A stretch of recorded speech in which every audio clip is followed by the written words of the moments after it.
Une question ce matin. RCA maintien de l'embargo sur les armes. À quoi joue l'ONU? Nous nous interrogeons.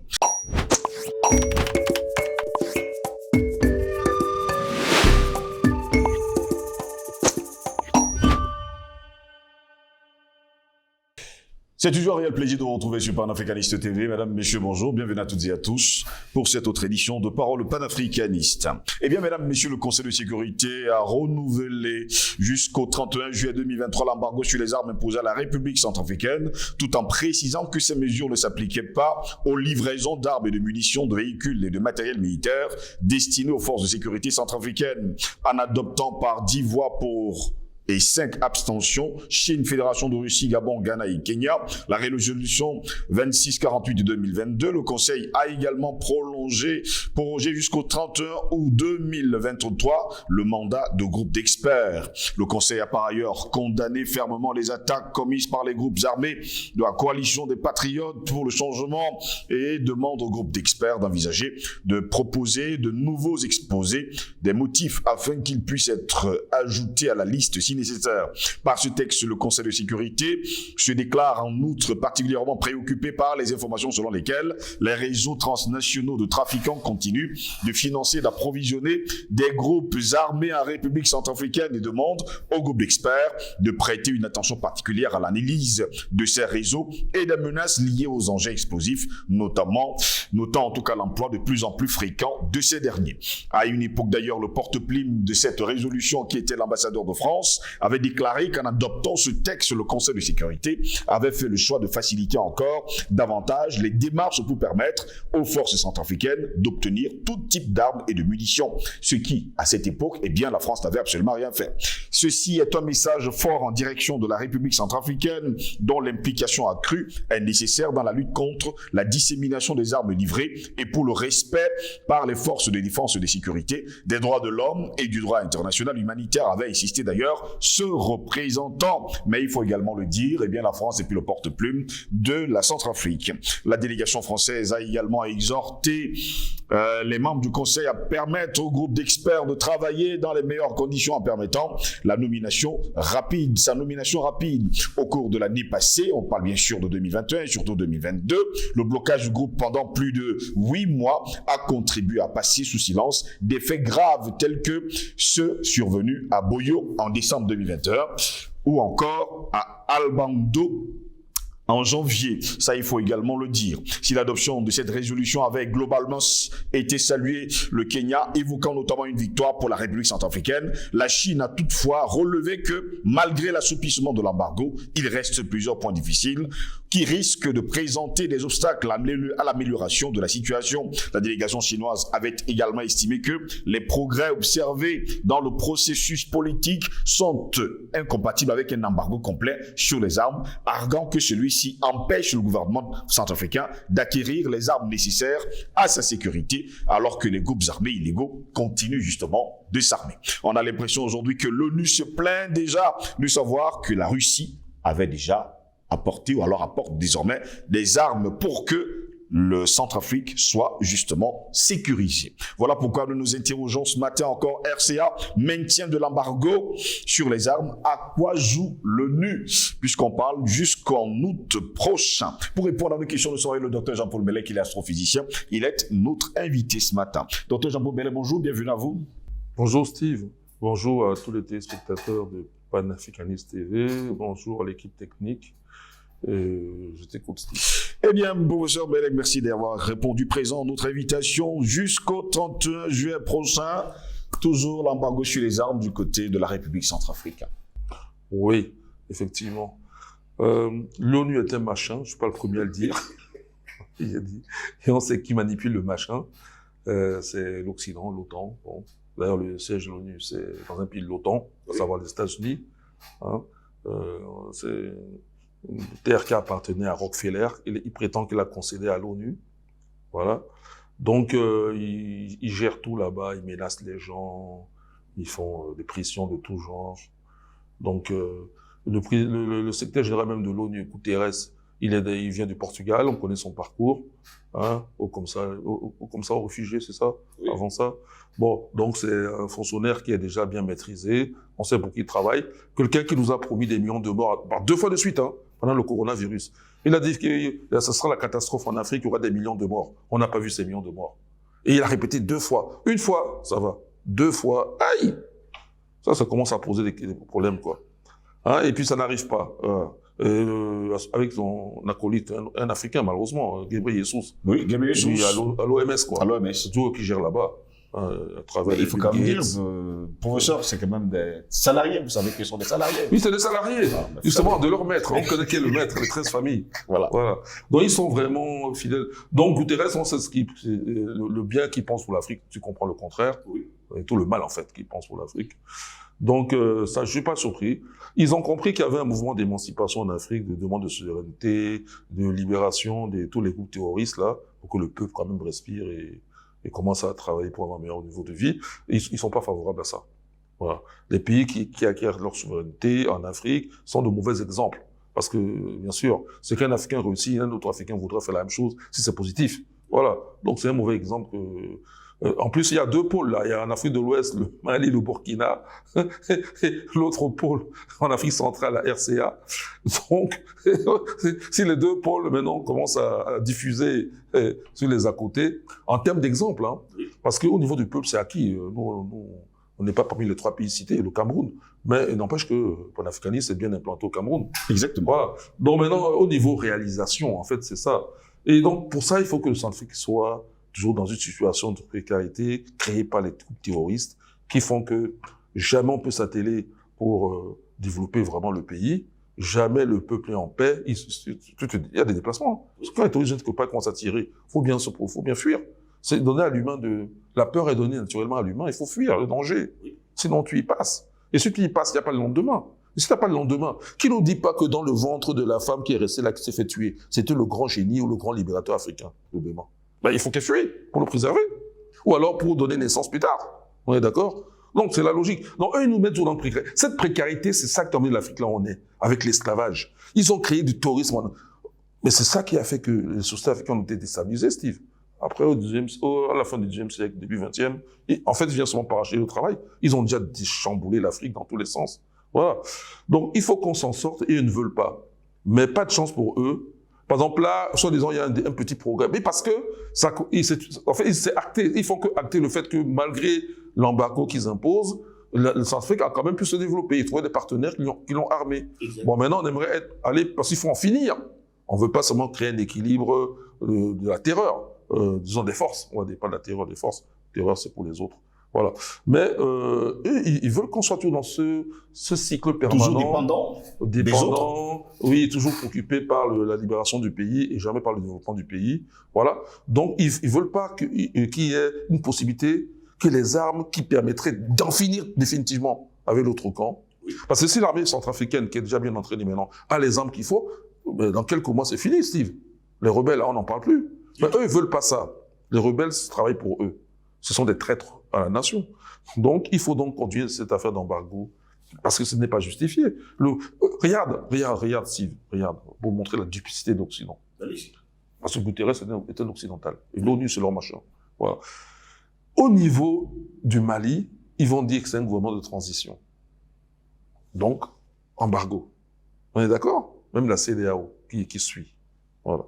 Mais en Centrafrique, le gouvernement n'est pas de transition. C'est un gouvernement, quelqu'un qui a été élu démocratiquement, d'après leurs propres termes. Alors pourquoi il y a le même embargo? Oui, logique du tiers exclu. Si c'est parce que c'est un gouvernement de transition par opposition au gouvernement démocratiquement élu, ben, tu ne peux pas faire un embargo dans les 2 cas. Dans la logique du tiers exclu, il y a une contradiction. Or, les mathématiques n'aiment pas la contradiction. Voilà, il faut qu'ils envoient un changement. Si là-bas il y a embargo, ici il ne doit pas avoir embargo. Mais ils continuent à faire l'embargo. Ça veut dire que qu'est-ce qui justifie, parce que bon, ils sont pas bêtes non plus. Qu'est-ce qui justifie, qu'est-ce qui est cohérent dans leur logique, en fait, qui fait que si on se place de leur point de vue, ils sont quand même logiques avec eux-mêmes. C'est qu'ils ne se contredisent pas, en fait. Oui. Pour nous, il y a une contradiction, mais pour eux, il n'y en a pas. On va essayer de comprendre. Pour comprendre pourquoi chez eux, il n'y a pas de contradiction, il faut voir quel est l'élément commun qui fait que ce qui s'applique au Mali, si on veut éviter la contradiction, s'appliquerait aussi en Centrafrique. L'élément commun, c'est le terrorisme. C'est-à-dire qu'il y a le terrorisme au Mali. Dès qu'on dit terrorisme, embargo. Il y a le terrorisme en Centrafrique, non, embargo sur les armes. En ce moment-là, comment est-ce qu'on fait pour combattre ce terrorisme si on n'a pas d'armes? Non, il n'y a pas à combattre. Ils ne veulent pas justement que tu aies les armes pour les... Parce que le terrorisme, c'est eux. C'est ce que je dis. C'est leurs alliés. Oui. C'est pour cela ils font l'embargo, pour que tu n'aies pas les armes pour lutter contre ceux qui travaillent pour eux, les terroristes. C'est pour ça que je dis que dans ce cas, il n'y a pas de contradiction. En fait, nous, on dirait que, attends, c'est un gouvernement qui veut se défendre. Okay? Non, eux, ils voient que se défendre, c'est lutter contre leurs terroristes. Donc, ils font embargo. Pour que tu n'aies pas de quoi lutter contre le terrorisme. C'est ça qui est commun au Mali, où il y a un gouvernement de transition, et en Centrafrique, où il y a un gouvernement élu. C'est-à-dire, quel que soit Alpha, là, la logique est rétablie, si tu prends leur point de vue. En d'autres termes, c'est eux qui favorisent le terrorisme. Or, c'est la plainte déposée par le Mali. Et tu vois, donc je le dis toujours, le problème africain est un problème quantique. C'est la même fonction d'onde. C'est une analogie que je fais. Hein. Oui. Voilà. C'est la même fonction d'onde, si on fait l'analogie. Voilà. C'est-à-dire qu'il y a non-séparabilité. Parce que ce qui se passe au Mali, c'est ce qui arrive aussi au Centrafrique. Il y a non. Faut pas analyser comme il y a la distance, c'est deux problèmes séparés. Le problème malien, non. En quantique, quand il y a non-séparabilité, quelle que soit la distance des deux particules qui sont corrélées, la corrélation ne tient pas compte. C'est pas causal. Hein? C'est-à-dire que peu importe ce qui est communication entre les deux points qui sont très, très infiniment éloignés même. OK? Que si tu joues sur l'un, il y aura une influence sur l'autre. Donc le problème africain est non séparable. Et c'est ainsi que nos politiques doivent apprendre à résoudre le problème. D'où le panafricanisme, d'où la nécessité d'une unité de l'Afrique, du continent africain. Je dis non séparable du nord au sud, même y compris de l'Algérie en Afrique du Sud, depuis le Sénégal jusqu'au Kenya, depuis l'Angola jusqu'en Tanzanie. C'est non séparable, y compris les pays du centre, RDC, RCA. C'est non séparable. C'est la même fonction d'onde. On a la même destinée. Et un problème d'un côté aura une influence sur l'autre d'une façon ou d'une autre. Non, c'est pas. Et c'est ainsi que l'ennemi nous traite. Voilà. Donc, dans ce cas-là, il faut qu'à un moment donné, les gouvernements, les deux pôles-là, commencent à s'entendre. Je pense que on a discuté du Mali, le référendum. Il faut que le gouvernement centrafricain et le gouvernement malien commencent à s'entendre. Et ils vont s'auto-influencer avec chacun son expérience. Ok? Et c'est la cause africaine qui va gagner. Voilà. Même au niveau des échanges d'armes. Si une arme arrive au Mali, rien n'empêche de la faire transiter en Centrafrique et réciproquement. Ok? Donc, de toute façon, il faut qu'on en finisse avec le terrorisme et on peut plus se fier à l'ONU. D'ailleurs, si ça continue, dès que les États africains peuvent et qu'ils forment une certaine force, sans même regarder le reste du monde, on quitte l'ONU. À ce propos, justement, la Chine n'a pas été très d'accord avec cette nouvelle prolongation, on va le dire comme ça, de l'embargo sur les armes pour la Chine. Eh bien, la Chine remarque des progrès politiques du côté du Centrafrique, mais le Centrafrique a besoin d'armes aujourd'hui pour sécuriser son territoire, pour mieux travailler pour son développement. En tout cas, c'est l'argumentaire proposé par la Chine. Absolument. Juste une nuance, je chutais tout à l'heure, mais il y avait réserve. On quitte pas l'ONU, on crée une organisation à côté. Oui. Même en restant à l'ONU. Parce qu'en restant à l'ONU, c'est un œil qu'on a sur l'ONU. Par contre, l'organisation à côté nous permet d'évoluer. Ça serait une organisation contre une autre organisation. Voilà. Ben, je reviens sur la Chine. Non, la Chine est un allié, même si c'est un allié qui est délicat. Oui. Parce que moi, personnellement, je fais la distinction entre la Chine et la Russie. Je trouve que la Russie, c'est vraiment fiable. La Chine, ils sont dans des considérations parfois économiques. C'est pas que c'est des alliés, hein, mais parfois ils ont des intérêts qui les rapprochent de l'Occident. Enfin, ils pensent qu'ils ont des intérêts proches avec l'Occident, mais ils se trompent. Ils se trompent. 2 jours plus tard, ils reviennent en arrière. Ils se trompent parce que si c'était totalement vrai, Taïwan ne poserait pas un problème. Or, Taïwan est un problème pour la Chine, et c'est l'Occident qui est derrière. Donc, c'est aux Chinois. On dirait que les Chinois s'endorment parfois, tellement ils sont trop dans l'intérêt économique. Vous voyez, ça les emporte parfois. Ils oublient la géopolitique. Bon, peut-être ils n'oublient pas, mais disons c'est un peu difficile pour eux de faire la balance. Bon, les Russes sont beaucoup plus géopolitiques avant même de regarder l'économique. Alors, donc les Chinois ont raison, non. Il y a certaines armes que si le gouvernement centrafricain les avait, il n'y aurait plus... on mettait hors d'état de nuire les terroristes. Oui, il n'y aurait plus balance. Voilà, c'est ça. Il y aurait de quoi. Par exemple, imagine que le moindre mouvement, le moindre avion qui vole dans l'espace aérien soit détecté, le moindre mouvement à la frontière soit détecté, rien que pour la télédétection. Ok? Ça change déjà la donne. Au niveau informatique, ça change la donne, sans compter même les armes létales. Donc, ce sont ce genre de choses que les Occidentaux ne veulent pas que le monde centrafricain ait, parce que ça lui garantirait d'autant plus le contrôle de son territoire et l'éradication de ces mouvements rebelles. Les mouvements rebelles, c'est pas la rébellion, en fait, qui est un problème. Hein. Mais c'est la rébellion des traîtres. C'est ça qui est un problème. Ce sont des traîtres. C'est des gens qui ne travaillent pas pour l'intérêt du pays. Quand on analyse André Rousseau, on voit bien qu'ils travaillent pour l'intérêt de l'étranger. Et l'étranger les soutient. Vous voyez, c'est ça le problème. Donc, dans ce cas-là, on parle des rebelles en Centrafrique, parce que c'est le mot qui est consacré là-bas.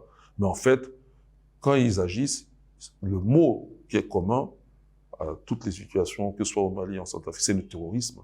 Quand ils agissent en terroristes. Quand on pense quand même qu'un ancien chef d'État fait partie, justement, il est chef de file, pas fait partie, est chef de file quand même de cette rébellion qui se lève contre son propre pays, lui qui était ancien président, je parle de François Bozizé, est-ce que ça sonne pas mal? Bon, revenons au niveau du Cameroun, Steve, tu ne t'es pas encore né, mais quand même moi non plus d'ailleurs, hein. Il n'y a pas que toi, moi-même qui parle là, qui suis beaucoup plus ancien que toi, moi-même je n'étais pas né, mais quand a eu aussi les accords avec la France, hein? Où est l'intérêt du Cameroun ou de l'Afrique dedans? Mais c'est la même chose pour Bozizé. Ce sont des gens, en fait, c'est un problème qui est général. C'est là qu'il faut revenir à l'étude de l'Égypte ancienne. On ne peut pas se passer. C'est une expérience du passé qui est attestée. Voilà.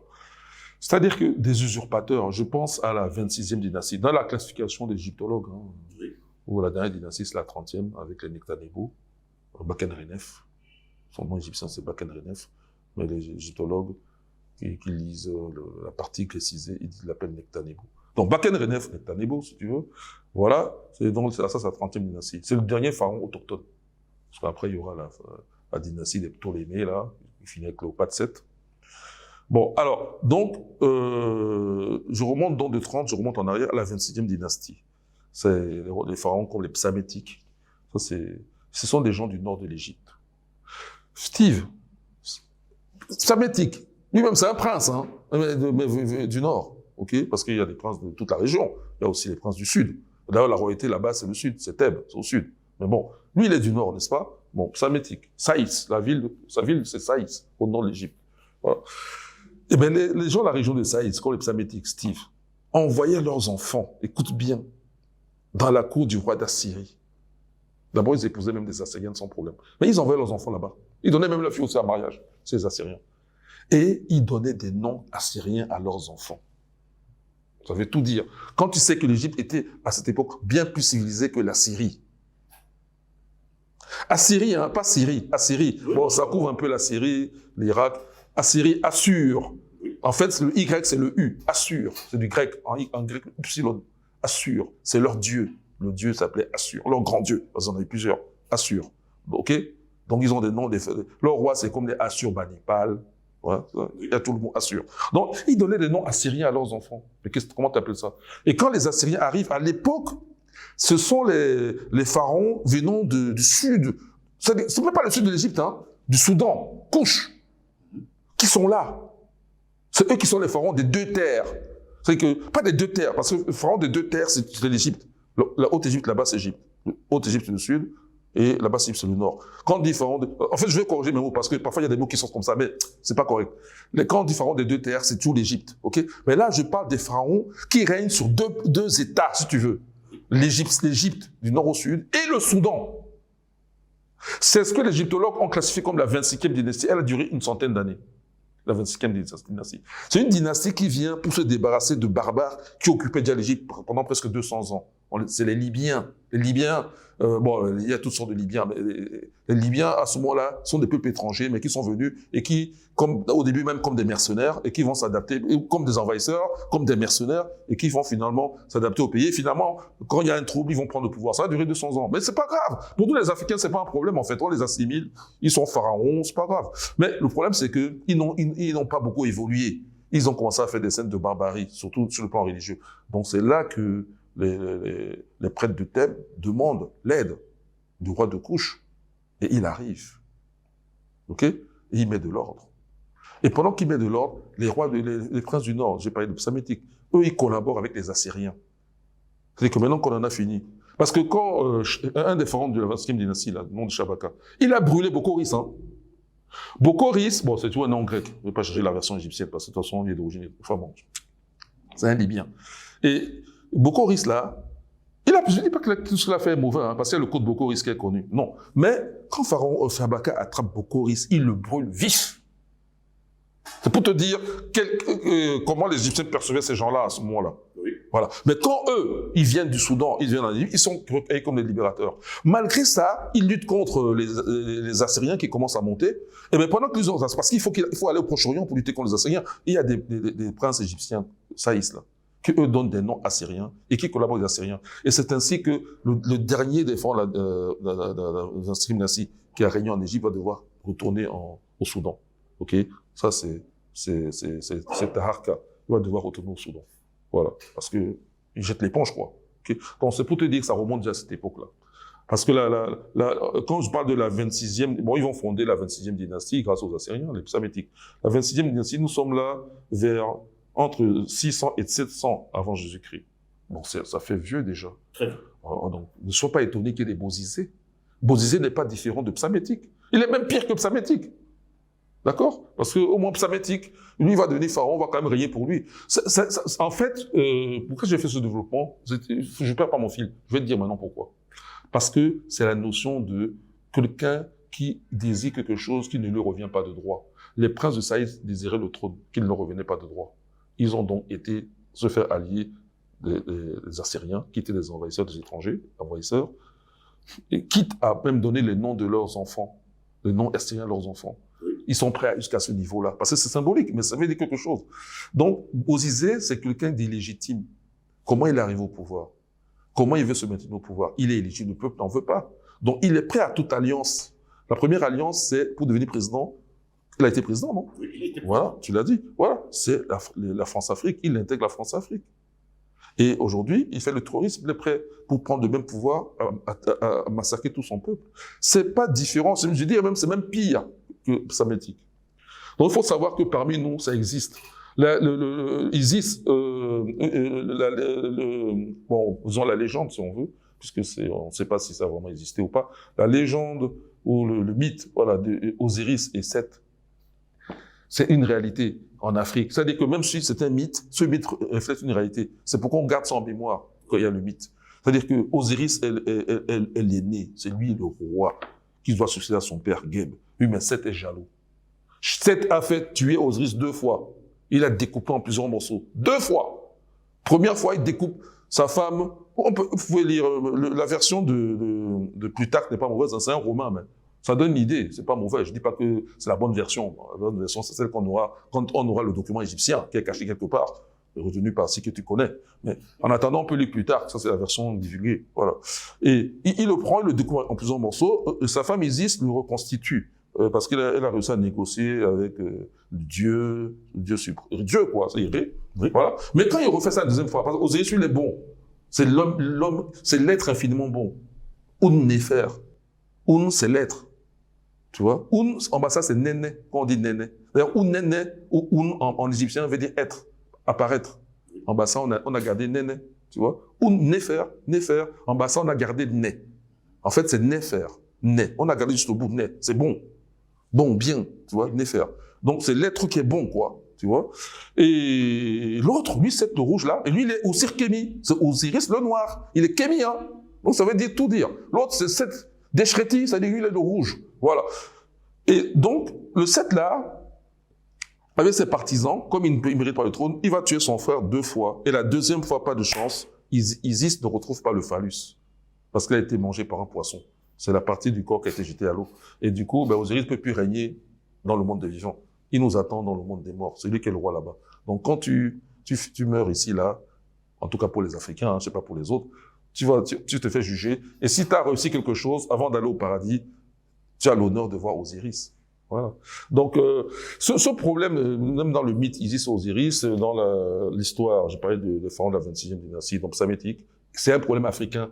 Et si c'est le cas depuis ces époques-là, c'est-à-dire 2700 ans en arrière, ça veut dire que c'est éternel, tant qu'il y aura les Africains. C'est dans l'esprit africain. Il y aura toujours des traîtres.